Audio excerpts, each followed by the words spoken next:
Tuning lights on the airways hum. Hear the tales of where they're from. Stories whispered, not in lies.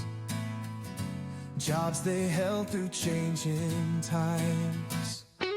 Welcome back to Amplify Your Signal. I'm your host, Nicole Roberts, and today I'm joined by Jennifer Humphrey, a healthcare operations executive whose career journey has taken her from direct patient care into multi-state operational leadership across complex healthcare organizations.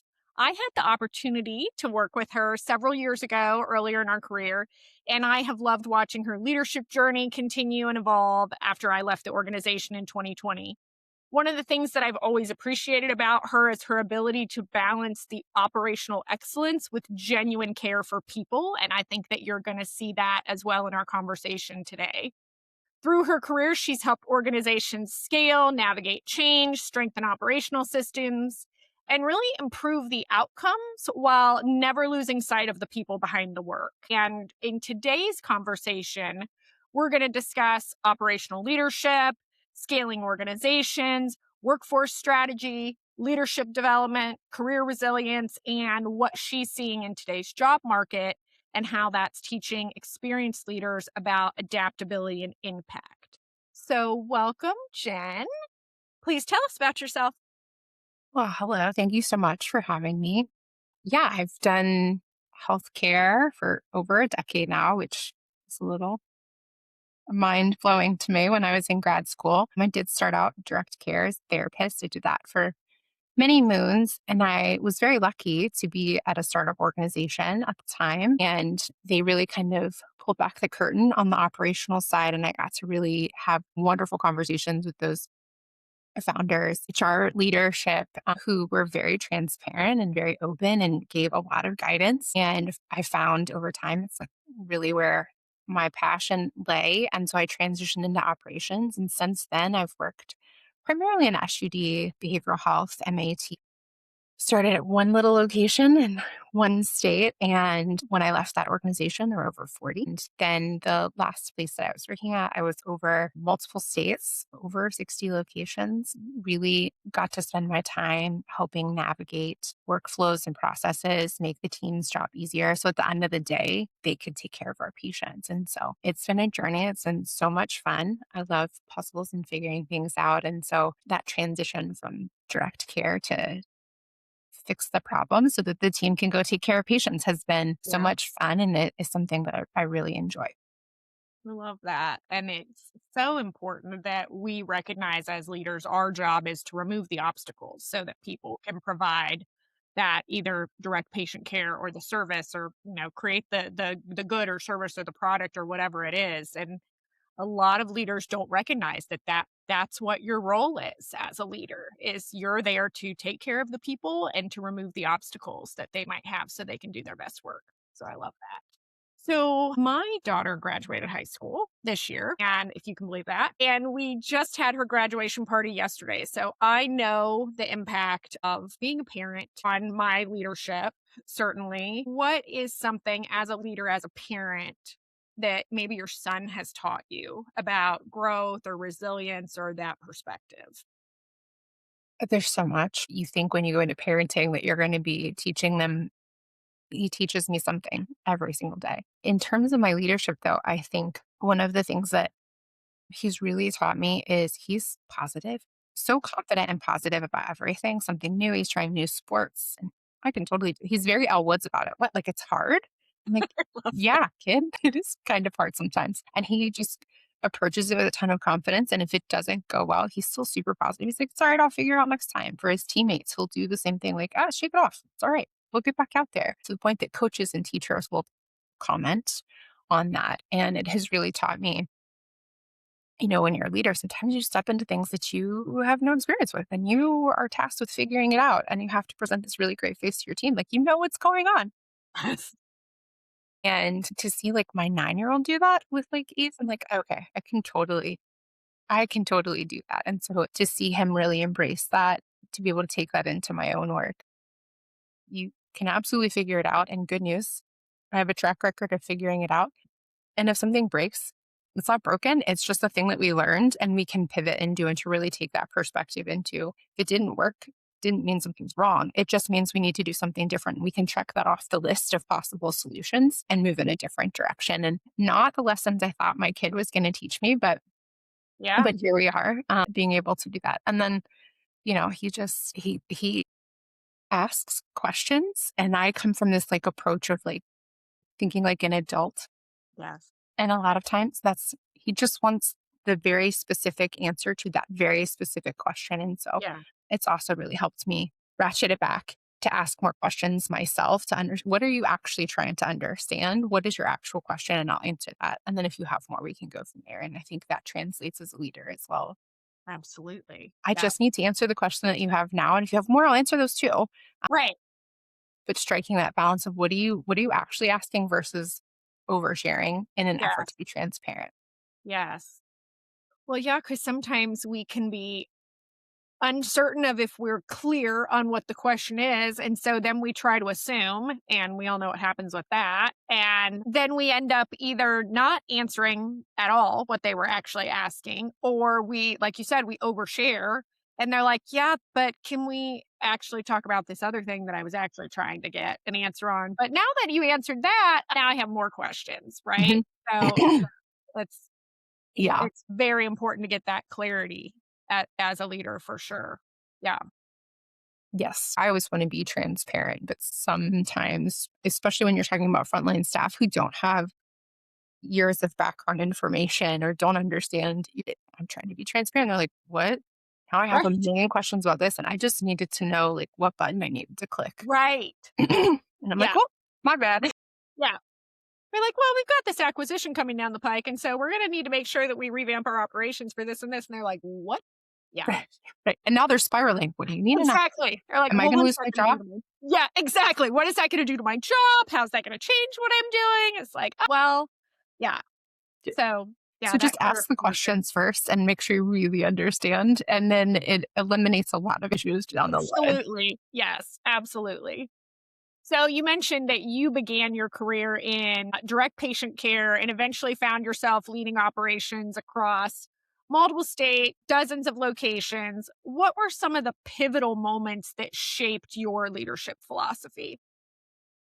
Gosh, when you work in startups, there's so many that you learn on the fly. I think one that stands out to me is very early in my leadership, I had just stepped into this clinical supervisor role. I'd been practicing. One of my team members had come to me with this really irksome issue. Having used the same system, I absolutely understood that. And I remember going to one of the founders and just being like, this is my time to shine. I'm going to advocate for my team. And I went in and he started asking all of those questions to understand, like, what is it that I was really bringing to the table?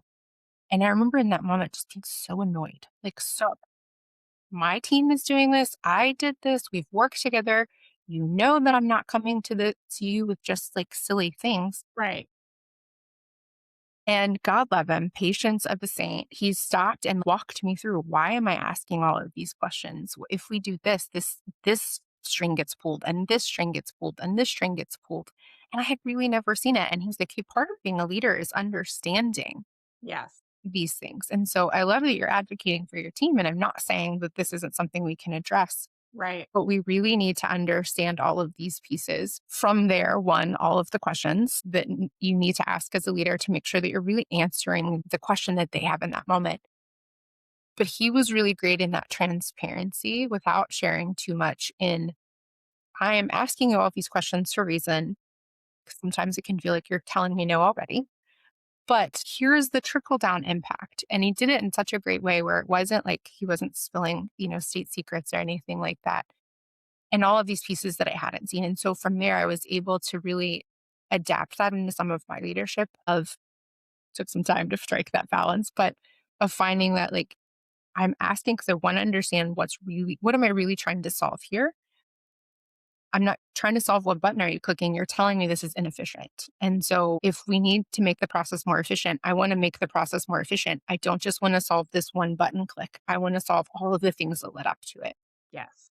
And that's going to take more time than a 60-second conversation with product, right? Because we're going to have to do all of these other things. And so that was such a huge help in pivoting how I thought about advocating for my team, making sure that I'm really understanding what they're asking before I go to my leadership and say, hey, this is the thing that we're trying to solve for. And from that conversation, not everything is emergency. It might feel like it in the moment because your team is feeling really pressured. And now you're feeling really pressured. And not everything is an emergency. And really understanding what is this thing that we need to escalate quickly, and what are the things that is important. We are going to take care of it, but we're not taking care of it today. And here's why. Here's the things that we need to do. And I think that was really helpful early in my leadership, and something that I try to take forward now. Be transparent, be open, take the feedback, right? If they're telling you something's broken, they're not telling you are broken. They're telling you something is broken in the process. Do your research, get the data, find the information, and then communicate that back to them. Hey, this is what's happening. This is roughly the time frame. I haven't forgotten you. And this is probably what it's going to look like, so that they know that they were heard and we're working on it. And that's such a great person to then buy in. If you do like an impact team or a change champion, you bring that person along with you because, hey, this was really important to you to share that and navigating. So that was just something that still stands out. And I had lunch with him the other day and was talking to him about it as well. Like, hey, I love that. do you remember that time when I was like going clean off about something and you were like, what are you doing? Stop. And then now, 10 years into my leadership journey, I'm like, oh, Yeah. I love that. And I love that you got to have lunch with him the other day. That's awesome. yeah, yeah, he's great. He's like, do you want to join a Teams call? And I was like, oh, Teams. Yes. Yes. My last organization didn't use Teams. So I won't say I'd forgotten about it, but when you log on, I'm like, you spent 10 years in Teams. I was like, oh, yeah, Yes. Teams. That's right. Teams does exist. So you talked about it a little bit as far as, efficiency and operational excellence. What does operational excellence actually look like in healthcare organizations, and why is it so often misunderstood? That is such a good question.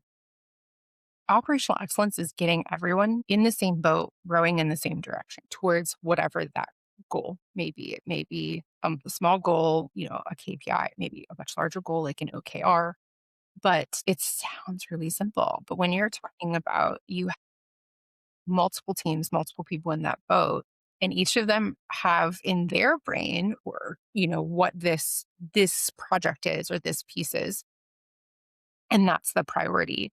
And making sure that everybody understands that, yes, product is working on this change, and the clinical team is learning this thing, the ops team is working on this workflow. Each one of them think that's the priority, and that's important because, of course, that's what their team is working on. But understanding that by getting this workflow down, product can make the change, the clinical team gets the efficiency, and then moving in the same direction and rowing in the same direction. And that's hard. It's hard when you're taking, sometimes in large organizations, hundreds of frontline staff, the leaders who have to train them, product and marketing have these massive jobs. And I know nothing about IT related stuff. So I have no idea the complexity that goes into changing whether it's listed alphabetically by last name or first name, in an EMR. Like, I don't know how complex that is and how much time that takes. And as an operator, I'm trying to pull all those pieces and hold them in the same place. And because healthcare is healthcare and things change on a dime, the pandemic is a really great example. We all operated one way in March. And Yes. by the end of March, we were operating in a very different way. And we had to do that very rapidly. And so regulations change, reimbursement from insurance changes. So holding all of that space together and pulling all those pieces together can be really challenging. And if you don't have the right people in the seats, or you're not being transparent and clear, it can get really messy. And then you have people trying to row in different directions, and then your boat doesn't go anywhere. You just go in a big circle. That is true. So to really have good operational excellence and good operational skill, it's all about the story you tell, the why. Why are we doing? What are we doing? Really being crisp on the goal of, this is our timeline. This is how your piece impacts these three other pieces. Organizations who do that well are the ones that I typically see succeed. The ones who who are more siloed, they're the ones who kind of get stuck in the water. Yeah. Yeah, for sure. So, how do you build the systems that scale without losing that human element? That is the tricky part, right? That's the component. In my time as a leader, I have really prioritized the why. Remembering my time as a frontline staff, if somebody was coming and saying, we're going to use a new EMR, we're going to change this workflow completely. Even if it was like knowing in theory it's supposed to make my life easier, change is hard. I mean, good change is still change. And having been a frontline worker, there are times where like you're just changing some mess with me. Like that's truly how sometimes frontline staff feels. And so, why are we changing it? We're changing it because you asked. We are changing it because our in healthcare in particular, but I think this is true of if you're working in customer support and the frontline team just want to do a good job.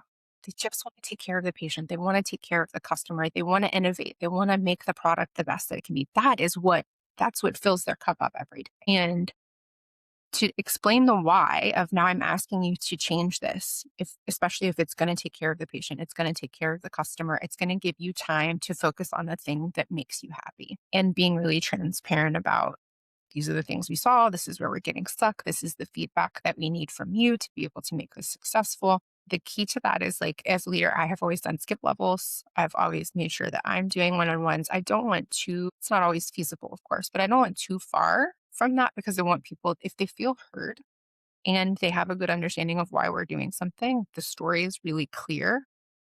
It goes a long way in keeping them connected and feeling supported and engaged and gains more traction and buy-in in whatever change we're trying to make. So you have to stay close to them. But if nothing else, because I realize skip levels and weekly meetings or bi-monthly meetings aren't always feasible, telling a really good story of why we are doing what we're doing. This is what the goal is. And this is how it's going to make your job easier, more efficient, or really allow you to focus on the thing that you really want to focus on. Makes all the difference in keeping them connected and getting where you need to get. Yeah. Absolutely. One of the themes that stood out in our conversation was really reducing that variability and creating that consistency across teams. Why is that so important and what lessons can leaders in any industry learn from that approach? Consistency is critical. One, you want consistent outcomes. Again, whether you're serving patients or you're trying to take care of the customer or you're building a product, you want patients to get better. You want your customer to be happy. You want your product to work the way the product is supposed to work because that ultimately makes the customers happy or, what have you. And so if people are out in the world doing things very differently, you can't be consistent in the outcome. You can't ensure people are getting better. You can't ensure the customer is going to be happy. You can't ensure the product is doing things that it needs to do. But creating consistency is hard because humans factor in and we find workarounds or loopholes or this is just faster or they tell you, dreaded sentence, they tell you to do it this way, that this is how we actually do it. And so, one, understanding what is the difference in those two things, right? Like, is our process not really great? And is this actually the better way? And if it's not, communicating that. So creating consistency is really important because at the end of the day, you want good outcomes. And the way to continue to produce good outcomes is you find the process that works and you stick to it. You make it better over time, but that's kind of the process. And you want to be flexible where you can. If there is something that doesn't break something, like be flexible and not because people are people. And if they're trying to match those two things up, if I have to do it this way, but I can be flexible here, I think is really important. If we aren't moving in that direction, you start to lose, excuse me, those pieces and trying to partner them back together later is Mhm. really challenging. And I think that's where really ultimately, in my experience, we've had struggles is Nicole is doing it this way and Jen is doing it this way, and we're getting the same outcome. And then, Jen is, well, what's Nicole doing better or different? Why am I struggling in that? Or Nicole feels the same way. And it really kind of creates this rub. And now you have a much bigger issue with the team than what is the consistent workflow. But again, I think it goes back to the why.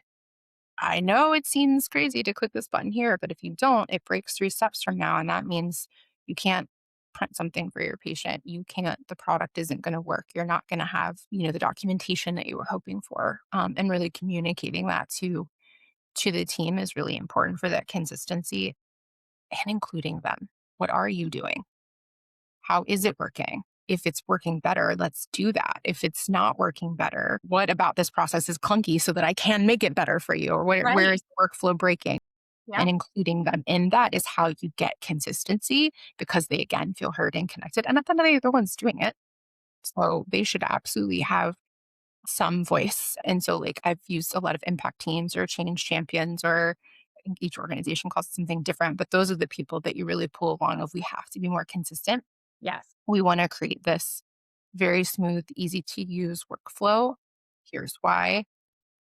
Do you want to participate? And oh, so everybody gets excited about it. They're like, wait, I get to do this? And they could jump in. Yeah. And it goes a long way in helping to get to that place. And where organizations struggle is if they're not doing that, right? Yeah. If it's Jen saying, this is the change we're going to make without any understanding of that, that's where you start to get pushback and you're not getting a buy-in. Your adoption rate goes down, Yes. and it gets messy really fast. Yeah. Yeah. Let me tell you about how I understand your job more than you do. And this is the new way that we're going to do things. And people are like, I'm sorry, what? Like, no, but I do this job. Yes. I don't know if you know this, I don't know but like, exactly. I don't know if you know this or not, but I actually do this job and I have thoughts. Yeah. Yeah. and people will say that to your face. Yes. Like, I don't know if you know this. Yeah. You do. And so really those impact teams, those transformation teams, change champions, really having them be a participant. But again, that goes both ways. And in developing, you have to really develop good, healthy, safe Yes. working relationships that they can feel comfortable saying, Jen, that doesn't work. And Right. I can feel comfortable saying, I hear you, and we still have to get to this place. So let's work together to get to this place, whatever that Yes. place may be. Right. Well, yeah, because to your point about the safety, if you don't have that safety, then people might have really good ideas about how to improve things and they're not going to say anything because you haven't created that safety, and or they know that what you've proposed isn't going to work, but they're not going to say anything because the safety's not there. And so then when it blows up and you're like, well, why didn't you say something? And they're like, I wasn't going to speak up. I wasn't going to be the one. Right. Yep. Yep. I wasn't going to put my neck on the line for you to. Exactly. So you have to build time as a leader. You have to, whatever that looks like, you have to find a way to make that space safe for them to be able to give that feedback because you're going to miss something really great. You're going to miss something really great. Are. Yes. So you talked a little bit about, regulatory challenges, things like that. So you have led through regulatory challenges and organizational growth for sure, large scale change initiatives, and definitely periods of uncertainty. What have those experiences taught you about leadership under pressure? I think for me, I have really learned that your job as a leader, my job as a leader, is to be the umbrella. Our field teams very rarely should feel the pressure from those changes. And so making sure as a leader that I am in the right place to receive that information and I have processed it in the right way, the safe way, the appropriate way, like with my leadership or stepping away and taking a walk, and then being able to really come up with how are we going to communicate this in a way that doesn't feel pressured to the team leading through regulatory changes. Sometimes it's not me. I don't want this change any more than you do. And we have to make this change. And so, how do you frame that, right? Because you don't want to go to the team and be like, I completely disagree with this too. Yes. That doesn't help. That's not the type of transparency that we want. No, definitely not. But to be able to say, like, hey, we went through an audit. This is like real life. And in one of the organizations I was with across 16 locations, we had over 1,000 corrective action findings. Some of them were critical. And, they were talking about licensure changes. Like it was really impactful. Yeah. We had a lot of change very, very rapidly to get to a place of, and we did ultimately get there. We did within like 4 months, we went from over 1,000 to 64. Wow. 60 corrective action fine. And none of the 64 were critical. Because if you've ever been through an audit, they find something. So like you've been in HR, they find something. Yeah. So you don't get wound up. There's always going to be findings. It's our, but during that time, having the communications of like, we were audited and we have some work to do. where we could, explaining the why, what broke down. Some of the choices were very intentional. We had been working with the auditors to like, our philosophy was a little different than their philosophy. And ultimately they were like, we aren't interested in your philosophy. This is the regulation. And that happens. And then sometimes you can say that's not our philosophy. And they go, hey, that makes sense. We're going to give you a waiver and you don't have to do those things. So it kind of goes both ways. But really during that time, I can't let them see that I'm over here going, what? Right. My gosh. And I can't throw somebody else under the bus. I can't let the auditors, they're not the bad guy. Like, so we can't say, I completely agree with you. This is dumb. We're going to make the change. It's, hey, this is what we need to do. This is what it's going to look like. It's going to be a rough 90 days, and that's all right. We're going to come out of this on the other side. And bringing it always back to, again, what's the goal? By doing these things, we're going to be able to go take care of people. Yes. We're going to be able to continue to serve our patients across the state. We're going to make sure they have access to care. We're going to make sure that they have the things that they need. We're taking care of our customers. We're going to really be able to build our product in a way that's whatever the industry is. And so that balance of transparency and being an umbrella, it's a tough line to, because you can swing too far too transparent in the, I don't want to do this either, but we have to do this. We're not transparent enough. And they're like, suddenly we're changing everything that we do. What is happening? Like, that Yes. doesn't make any sense. Yeah. And so that's a tough line, but that is the goal as a leader, is that you bear the pressure and you are the umbrella. And so that you hold that and you're able then to give that information to your teams and really be able to distill it down into the goal and why we're making these changes. But it can be tough. It can be really tough to like bear that pressure and not pass that pressure down. And it can be tough to strike that balance. And like, I don't want you to think I'm just making changes for the sake of making changes, but I also want you to feel like it is a very tough line. But if you have developed that safety, you've developed those relationships, you've developed that communication back and forth with the team, it always goes back to that. You have to create this place where the team feels supported. They can be communicative, they can ask questions, and they know that if you're telling them something, that it's coming from a place of good information. You have asked the tough questions. You might have taken me 90 days to get here, but I understand your ask now, and we're going to perfect it on the way out.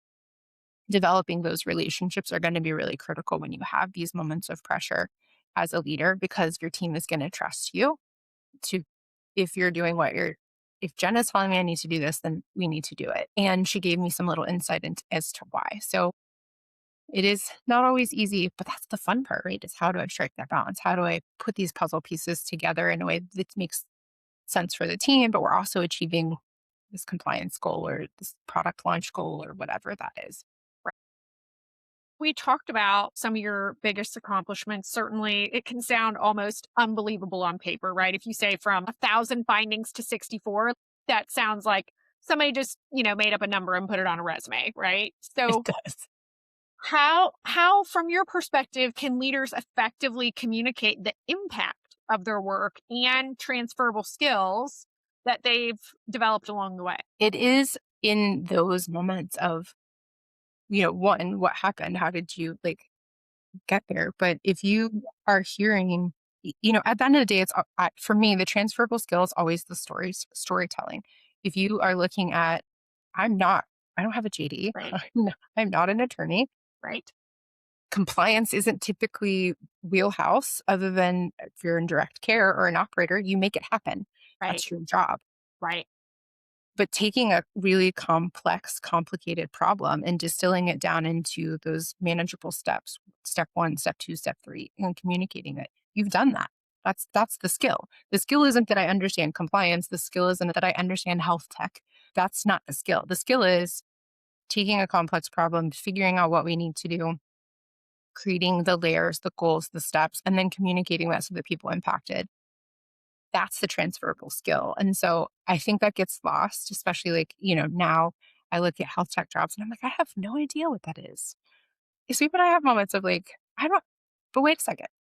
If I can help support literally thousands of patients, Yes. hundreds of employees, various regulations in the SUD space, you're dealing with the DEA, you're Yes. dealing with, if in an OTP setting, you're dealing with the State Board of Pharmacy.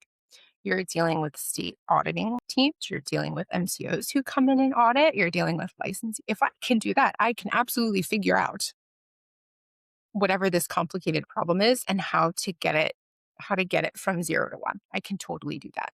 And so really understanding that it's not the task, it's the communication, it's the breaking it down, it's the creativity, it's the building a safe relationship to get it done, it's the storytelling. I worked with a really wonderful woman in my last organization, and that was something that she really imparted. She's a VP of communications, which absolutely makes sense. But that's the thing that she would talk about is like, you have to make this story make sense and you have to make the story be important to the person you're telling. The story I tell product is not the story that I'm telling the clinical team, which is not the story that I'm telling the auditing team. Those are different, same story, different version, Yes. because that audience has to change. And that was really, really impactful with that. And so I think just really understanding you've done this, it was just a different task. And then when you're able to have that conversation, tell the story well so that they, whoever you're talking to understands. So shifting that I think is really critical in being able to share that skill. So you're in a job search, obviously, or we wouldn't be having this conversation as much as I love catching up with you. Yes. What are you learning about the current job search experience? It's definitely not the same as it was Very when much. I was looking years ago. I think that some of the things that I have learned was to really get out of my comfort zone. I had always been under the impression if you just do really good work, if something happens, your work will speak for itself. And that is true to some extent, but people who don't know you don't know your work. That's right. And so I've had to really get outside of my comfort zone and call or message people that, I want to be a burden to them. I don't want to bother them. They're in the middle of their own thing. I would never have done that. And now I'm like, hi, what do you know? Can you give me feedback? Will you look at my resume? Do you know anyone hiring? Is there consulting work that I can be available to support? Yes. And so really getting out of my comfort zone. So I think if you're in the job search now, you just have to be brave. If that's not your default, Right. I will be honest in that I had always underestimated the value of networking while working. I was just, again, my work speaks for itself. I have this great experience. I have supported, the magic numbers, the skills. I have a massive portfolio. I have helped navigate millions of dollars. I have launched massive programs that went across states and markets. They don't know. And so if you're not reaching out to your network, if you haven't figured out a way to construct the story, it's going to be tough. But I also think it's don't give up. Don't let the 100 plus applicants scare you. Those are And I have, I don't know if it's good or bad, but I have taken also outside of my comfort zone. I have taken the approach of if I will find who the talent acquisition person is and I will email them. I will not direct message them on LinkedIn if I don't have to, just because I assume they get hundreds of messages from. I will yes. just go find their email and just be like, "Hi, That's a I correct applied. assumption. This is what I've done," and I never, in a million years, would have done that before. It has opened doors for me and gotten me interviews that I probably wouldn't have gotten if I not done that. It didn't work out, and that's okay. But this job search has really taught me, going back to my kiddo and his confidence, be confident and be positive, and it's gonna be okay. And you have to be a little bit brave. You have to be willing to do things that maybe aren't your skill set or you didn't think were your skill set. Again, it's opened lots of doors that I would never have opened if I hadn't just been like, what is the email for this person? And I could just introduce myself. So it has been interesting. I've met some really lovely people. I've talked to really great people. I was able to catch up with some really amazing people that I haven't really had an opportunity to catch up with. So that's the silver lining that I'm looking for in the last 5 weeks, 6 weeks that I've been looking. I'm really taking that part away too. Is it's forced me to be able to go catch up with people that, I see you posting and I'm like, oh gosh, her kids are old enough for that, like, oh my goodness. And then again, that moment of like, I don't want to bother her and be a burden. Like she's Never. parenting these adult kids and like navigating graduation parties, never considering that it would never bother me in the least if someone had reached out to me in that way. But for some reason, that connection. And so that's been the silver lining is reaching out to people talking to people I haven't had a chance to catch up with. It's also helped me feel less lonely in this, in that I'm not the only one feeling this way, and I'm not the only one who's really struggling to make those connections. So that's the positives I'm taking away is I get to meet really great people. I've catch up with really great people. And that means that I'm not the only one. This isn't like something that I have done or not done. This is just the market and the time that we're in. It is. I saw this really great advice of like, if you're feeling like read your resume because like you you did that. Yes. You did that. And so even if the answer is no, like you did that to put it on the resume. And so, make sure that you're accounting for that too in your conversations. Have you ever used Notebook LM? Okay. Put your resume in Notebook LM or put your LinkedIn profile or whatever in Notebook LM and tell them to make a podcast about you. They will gas you up. It will be the biggest serotonin boost ever, biggest dopamine boost ever. Oh my gosh, yeah, I did do those things. Have done that. Like it's very similar to your reading your resume, but because it's two like AI characters that are talking, but yeah, they go, yeah, did you know such and such did whatever, and it's pretty cool. I was actually thinking of doing that as a way to intro who my next guest is going to be, is to have that like their little conversation about like introduce who the person is that's coming up and be like, would you believe this is my next really cool guest? Oh So my it's gosh, it's a very cool thing. that's amazing. I'm gonna have Yeah. to do that now. Yeah, you'll have to do that. So looking ahead, what excites you about this next chapter of your career? I think that the new people that I've been meeting and I have been applying, in roles outside of the SUD space. Some of them are still in healthcare, but a very different version of healthcare. Some of them are completely outside of healthcare and really trying that. And so I think what excites me is that there is a problem out there to be solved. There is a workflow that needs help. And so just really getting, excited for what that looks like. I think meeting new people and understanding new organizations and really getting the nuances is one of my favorite things. It was really bittersweet when I left the first startup that I had been. I'd been there for years Mhm. and had been there from the beginning. And so leaving that organization was like, really bittersweet. Getting to meet all new people at a new organization and really understanding and digging in and seeing that my skills, those transferable skills, seeing that the things, because part of you is like, am I only good at this because I've been here? Yeah, And it turns out, no, I was good. I was good at the new job and I got to meet new people. And so I think, I would have there told are you new that. challenges in the healthcare space. Things have changed and shifted with some regulatory and legislation that's gone down. And so, like, that's a whole new challenge. And so, if, I land in the healthcare space, what a great opportunity to navigate those things. And then if it's not the healthcare space, like, I get to learn something totally new and something totally different and see what that looks like. And so I think wherever I land on the next side, like, I really like problem solving and getting the team together. And I think that will always remain like the thing that gets me up in the morning is like, we can figure out a way to make this better and take care of the people who are doing the work and just being able to dig in there. So I love it. What do you want prospective employers, colleagues, and the broader community to understand about you? I think that one of my greatest strengths is coming from a frontline staff.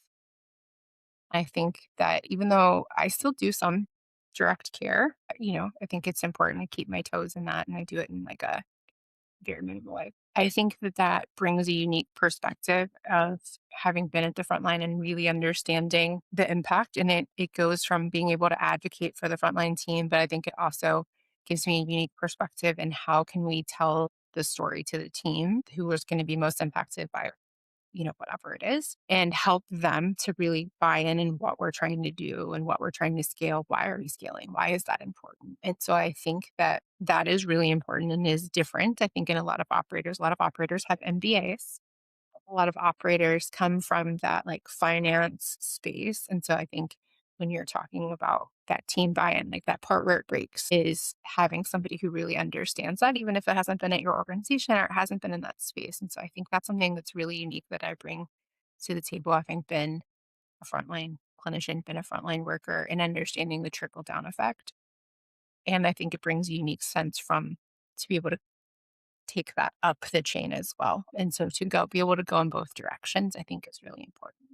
Yeah, I agree with you. And I mean, I just love it because when we first met, I mean, you were a clinical supervisor. And then I remember we were in meetings and they were like, I think that we're gonna offer Jen the promotion of, this for this operations manager. And then after I left, I heard that, you'd been a regional and I was like, I love this. Like I would have recommended you if I would have been in the seat. And so I'm just like, I love this and I love seeing you grow and hearing the way that you're talking about leadership and operations and improving the workflow while taking care of the people I could not want anything better for you. So I just love it. Thank you so much for joining me today and for sharing your insights and your experience and obviously your story. And to everyone listening, thank you for joining us for another episode of Amplify Your Signal.